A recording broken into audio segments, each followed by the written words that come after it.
let's keep going. Bethany, questions? Yes, we have some from this morning that I would love to touch on. Tim Turner asks, way back when we were going on one-liners, Yes. can the one-liner be 2 sentences? Are we supposed to chop it down to 1 sentence? It can be 1 sentence, 2 sentences, or 3 sentences. Doesn't matter. I'm not gonna argue against your punctuation. You do that however you want. A one-liner is really one statement. Yeah. Is a better way to say it. But one-liner sounds cooler. It does. Sounds really cool. Better than a one statement. Eaton asks, what if you have multiple avatars that want completely different things? Like, would you just then focus on a specific avatar on the home page? Like, it works on digital marketers' homepage because all the avatars are trying to outmarket their competitors. But if they want completely different things, how does that work together? Well, I mean, at some point, you know, I'm not a huge fan of a company being known for more than one thing. And at some point, you just create a different brand. Mm-hmm. You really do. I think, you know, Dave Ramsey can get everything under Financial Peace because he's working with entrepreneurs, he's working with female entrepreneurs, he's working with financial advisors, working with real estate agents, working with people who are looking for mortgage, he's working with people who sell life insurance. Those are the ones I can think of off the top of my head. But all of them have to do with financial peace. So he can get away with that. However, let's say you have a plumber who comes to your house and he fixes your toilet. And you say, man, you did a fantastic, you were on time and you were under budget. It's rare to find a plumber that does that. And the plumber turns around and says, thank you so much. I'd love for you to know about my other business. I'm an at-home chef. I can come and fix your toilet and make your dinner at the same time. Not going to work. Those brands are incompatible with each other. So the trick is to know that our friend who's the chef plumber needs to separate those identities and probably not let anybody know that it's the same guy. It's just too confusing and too much. So, you know, you got to be able to intuit when we need to separate and create 2 brands. Love that. And I think we had a couple other questions that were similar around just not overwhelming your visitor on your home page. If we have multiple lead magnets or lead generators that are playing around on that homepage, what are your thoughts on? Well, I mean, there's all sorts of digital marketer, you know, the content inside of the platform that you're a part of is going to have a lot about, you know, if somebody has downloaded this email, they're probably a real estate agent, so when they come to the homepage, their homepage is going to look different. Mm-hmm. That's not what we do. We do messaging. So you'll want to be able to look into that stuff. But, you know, my company is 5, 6 years old now. We're just now starting to target different demographics. Probably for most of us, there's a lot of work to do before we get there. But I would say the more that message can feel personal to the person who's reading it, the better you're going to do. And if there's ways of, you know, reaching out to different people on the homepage, that's great. I do think the homepage, there needs to be a controlling idea behind the homepage, and the controlling idea is going to reach out to somebody specific. Awesome. Karen asks, can the call to action be to book a call? Yes. Yeah, especially if there's a long runway on selling a product and, you know, we need to schedule a call about, you know, knee surgery, right? You're not going to click buy knee surgery now. That's not going to happen. Send me the knees. I'll do it myself. No, you're going to, you know, that's book a call, schedule a consultation. That's, in reality, that is the direct call to action that leads people into the physical in-person pipeline that gets them through the process. So, yeah, I would consider that a direct call to action. Great, great. And Homar asks, should we also incorporate these sections? I think we were in the building yourself as a guide section. Yeah. Should we incorporate that into the homepage as well? The guide? The language that positions you as a guide? Yes. 100%. That needs to be on your homepage. And the header of your homepage should also pass the grunt test.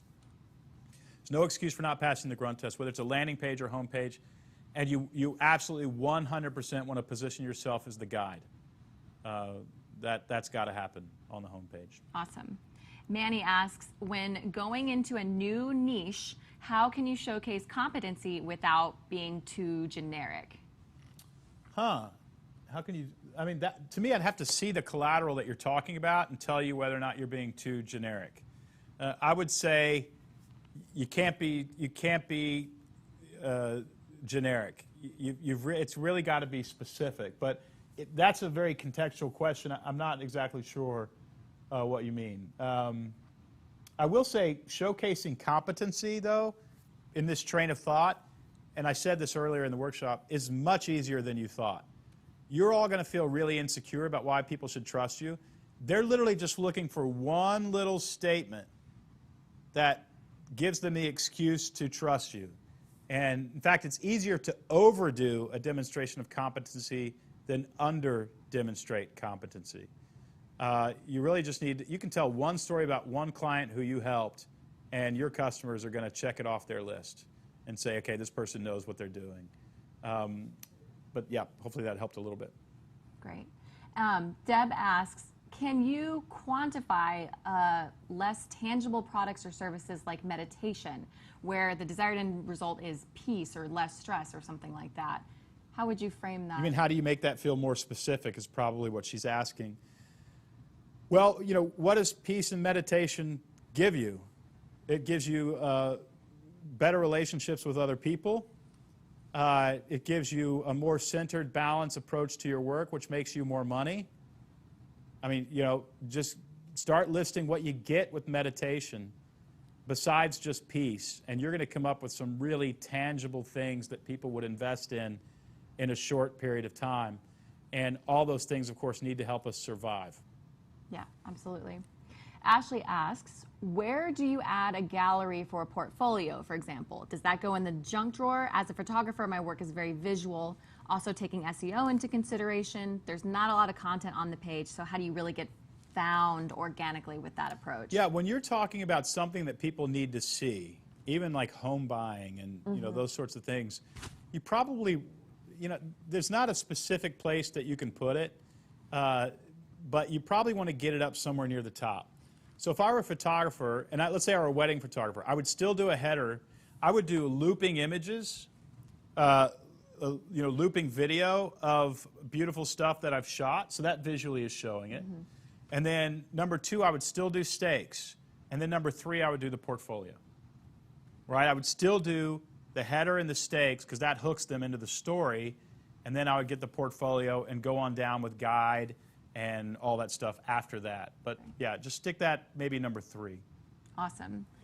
And actually, I think I'm going to skip this question because we kind of covered that with Eaton's question.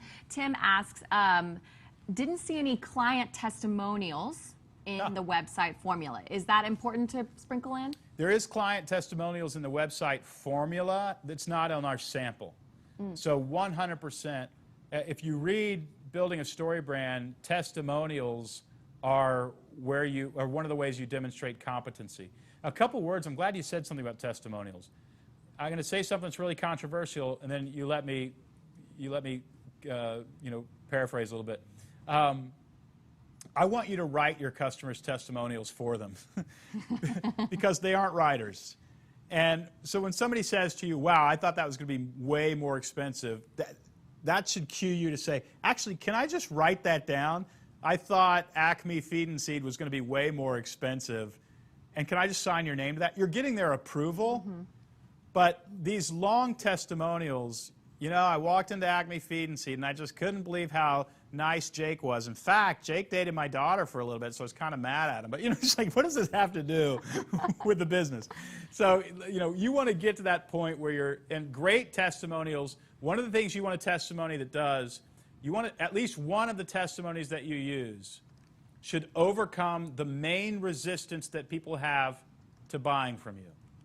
All right, so the main resistance people have for StoryBrand is really surprising to me.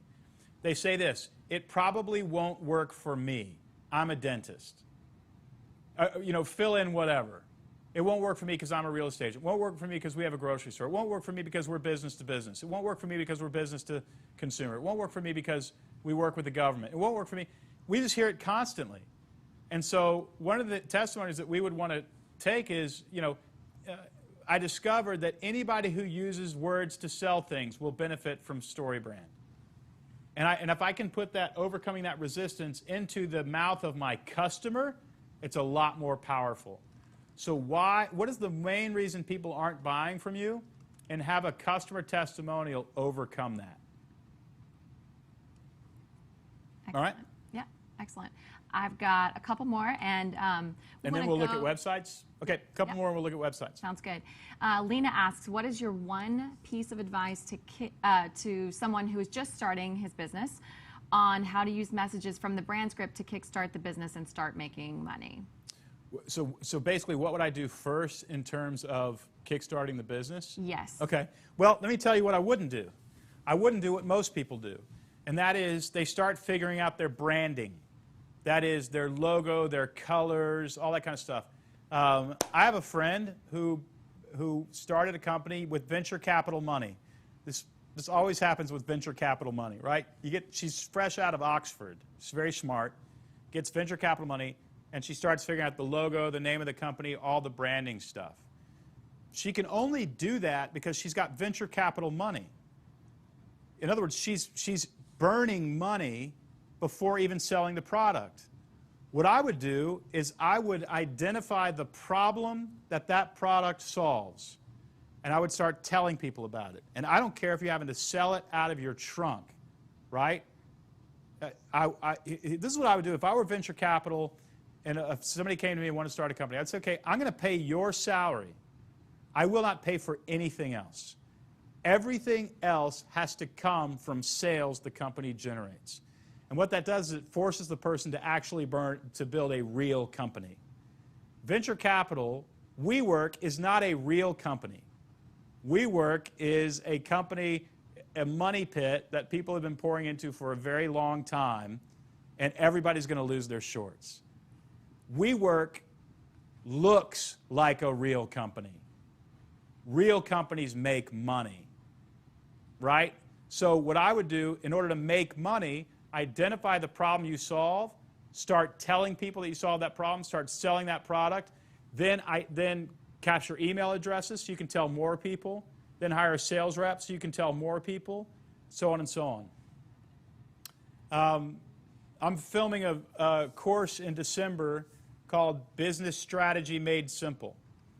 And Business Strategy Made Simple, you'll be the first to hear it outside of my community, is basically how I grew my company. And the way I grew my company was like this. I saw the company as an airplane. An airplane.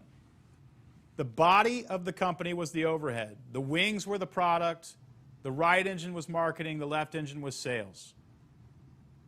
If you build a company that has huge overhead and tiny little wings that aren't profitable and little bitty engines, that company's going to crash.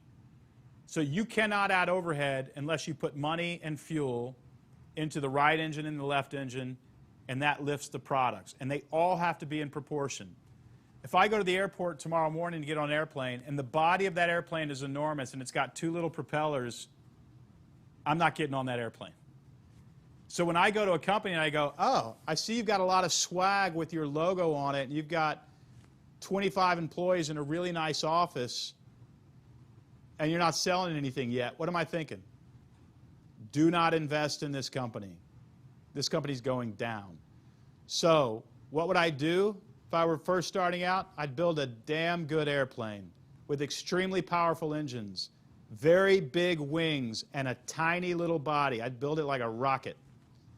And then I'd slowly add overhead over time. Slowly, sheepishly, fearfully do you add overhead.